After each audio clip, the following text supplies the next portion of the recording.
할렐루야. 아멘. 오늘도 말씀을 깨닫는 지혜와 응답받는 기도의 은총이 우리에게 넘치게 될 줄로 믿습니다. 아멘. 오늘 말씀 본문은 이렇게 시작합니다. 사울의 집과 다윗의 집 사이에 전쟁이 오래매 다윗은 점점 강하여 가고 사울의 집은 점점 약하여 간다. 두 가문이 이렇게 극명하게 갈라지는 이유가 있습니다. 왜냐하면 다윗은 물론 흠이 없다고는 말할 수 없지만 하나님이 원하시는 대로 하나님의 뜻대로 그 길을 걸어가고요. 사울은 계속해서 하나님을 거부하고 자신을 위한 길을 걸어갔기 때문입니다. 그런데 아까 말씀드린 것처럼 다윗도 유다의 왕이 되고요. 좀 세력이 강성해지니까 영적으로 느슨해지는 모습을 우리는 보게 됩니다. 여러분, 매일매일 하나님의 은혜가 아니면 우리가 살 수 없음을 기억하시고 이 여유가 있다 할지라도 마음의 끈을 느슨하게 잡지 말고 변함없이 기도의 자리, 말씀의 자리, 겸손의 자리를 지키며 살아가는 저와 여러분 되기를 소망합니다. 그러면서 2절부터 보시면은 다윗의 아들들을 소개하는데 암논, 길르압, 압살롬, 아도니아, 스바랴, 이드르암 이런 아들들의 이름이 소개됩니다. 문제는 이 아들들의 어머니가 다 다르다는 거예요. 이 이후에 나오는 솔로몬도 마찬가지인데 다 어머니의 이름이 다 달라요. 그 원인은 어디에 있냐면 이 다윗에게 있는 거죠.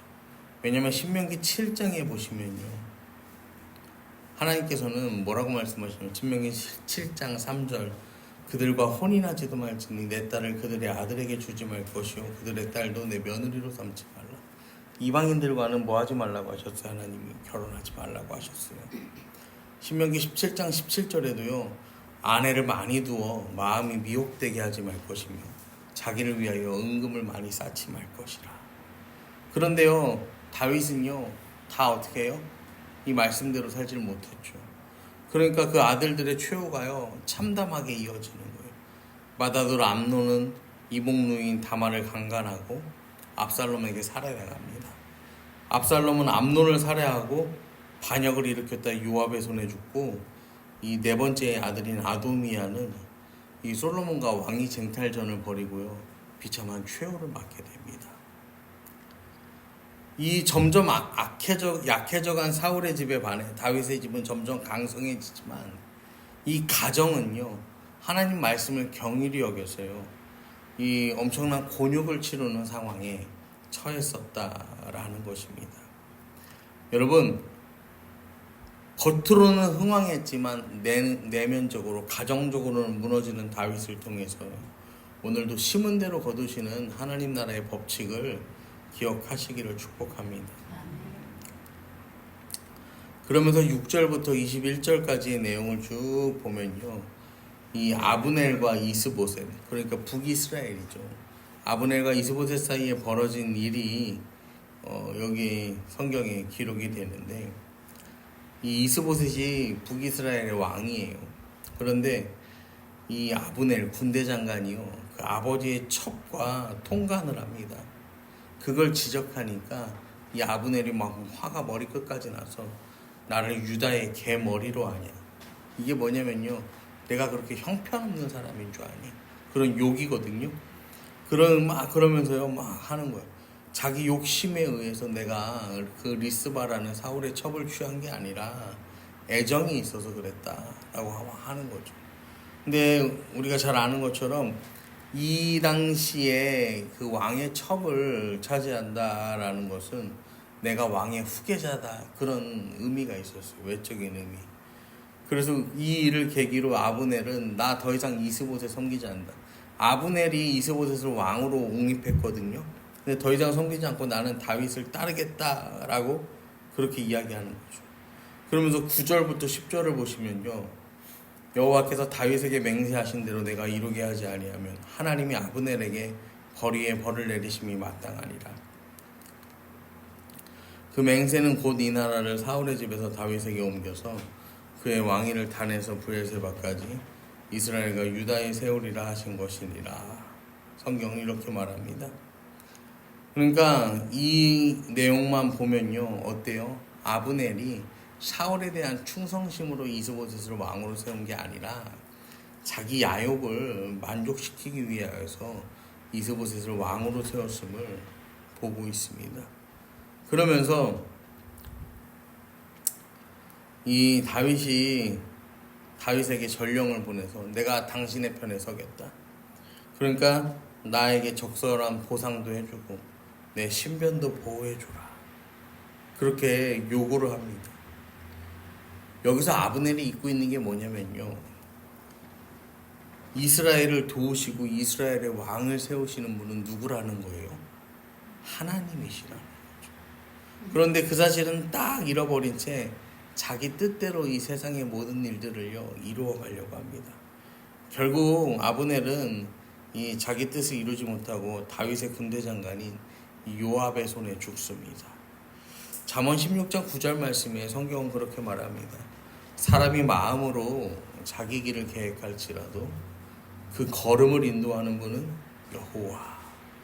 여호와라고만 말씀하십니다.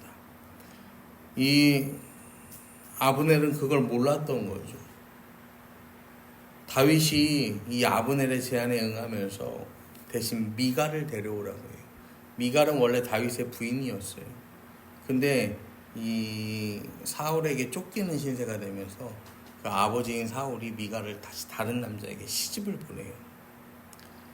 그래서 이 미갈을 다시 찾아오면서 이 정치적으로 이 부당하게 박탈되었던 자기 권리, 이 신분을 다윗은 다시 회복하게 되는 것이죠.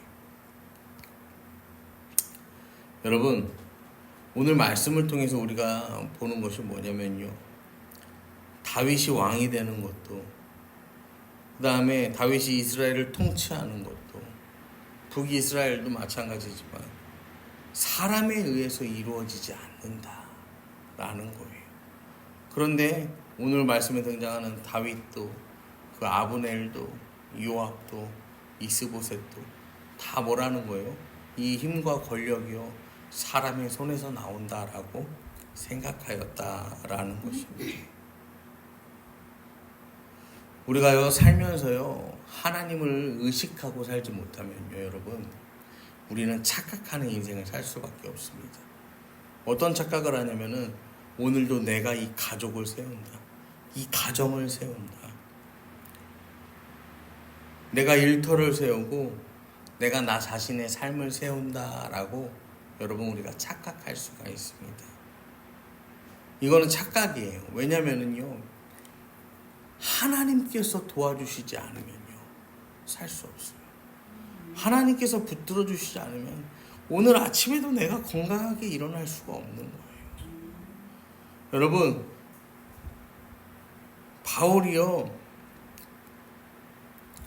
사실 그 인생을 쭉 보면은 이 굉장히 죽음의 공포가 바울의 인생을 짓누르는 때가 굉장히 많습니다. 복음을 전하다 보면 막 이 죽음의 위기를 많이 겪기도 하고 매도 많이 받고 거의 죽었다가 살아나고, 그 다음에 뭐 항상 바울이 전도 여행을 하는 길에는 바울이 돌아오는 길목에는 암살단들이 기다리고 있어요.